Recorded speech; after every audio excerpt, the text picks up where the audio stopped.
सबसे पहले आप सबको मेरी प्यार भरी नमस्कार। हमारे समाज में दो तरह के काम बहुत ही कॉमन हैं। पहला, जहाँ पर बंदा काम करता है, काम करने से उसे कोई खुशी नहीं मिलती बल्कि तनाव मिलता है, एंग्जाइटी मिलती है, पर उसके बदले में उसे पैसे मिलते हैं। अब दूसरी तरीके का काम, इस तरीके के काम में बंदा काम करता है, कोई पैसा वैसा नहीं मिलता, पर सीधी खुशी मिलती है, यानी कि काम के बदले में खुशी। पर इस काम की समाज में मान्यता नहीं है। जो पहले वाला काम था जहां पर तनाव मिल रहा था पैसे के बदले में, तो उस तरह के काम की समाज में मान्यता बहुत है, पर दूसरे तरह के काम में समाज में मान्यता है नहीं। तो अगर ध्यान से देखा जाए, होता क्या है कि अगर हम पहले वाले काम को देखें, बंदा टेंशन लेता है, तनाव लेता है, दुख में रहता है, दर्द में रहता है, और वो पैसे लाता है घर पे। और पैसे लाने का मकसद क्या होता है? ताकि वो खुशियों को हासिल कर सके, ताकि वो खुश रह सके।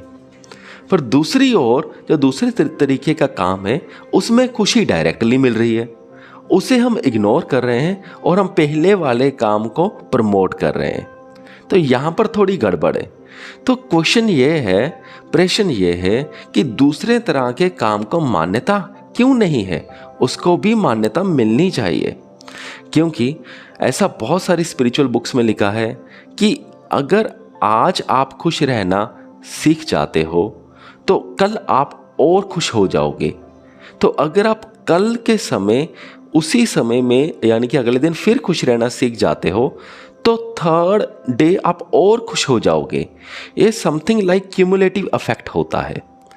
तो अगर खुशी सीधा डायरेक्ट काम करने के बदले में मिल रही है, तो वो काम बुरा क्यों है? चलो अब मैं आपको बताता हूँ कुछ कंक्रीट एग्जांपल्स। सपोज करो एक बंदा है और उसे कहानियाँ लिखने का बड़ा शौक़ है। जब भी वो एक कहानी लिखता है या नोवेल लिखता है तो उसे बहुत खुशी महसूस होती है। तो पर प्रॉब्लम यह है कि अब उसे पैसे नहीं मिलते।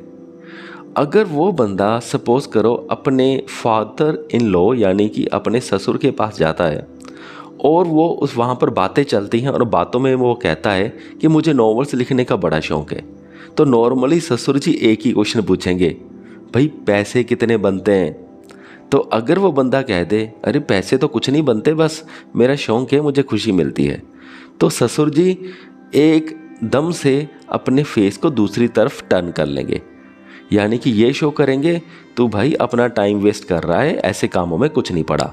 और पूरी सोसाइटी हमारे साथ ऐसे ही करते हैं, हमारे पेरेंट्स भी हमारे साथ ऐसा ही करते हैं। जब भी अगर हम कहेंगे कि हम पेंटर बनना चाहते हैं और बदले में कुछ पैसे वैसे मिलेंगे नहीं, तो ऑब्वियसली हमारे पेरेंट्स भी अपना मुंह दूसरी ओर फेर लेंगे।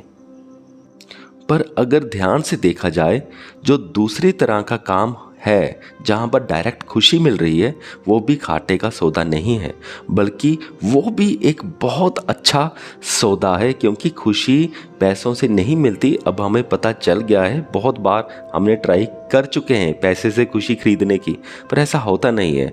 अगर डायरेक्ट खुशी मिलती है तो वो भी लेना चाहिए, वो भी एक बहुत अच्छी इन्वेस्टमेंट है। आप ऐसा ही समझिए कि हमारे अंदर एक बैंक है वो खुशियों का।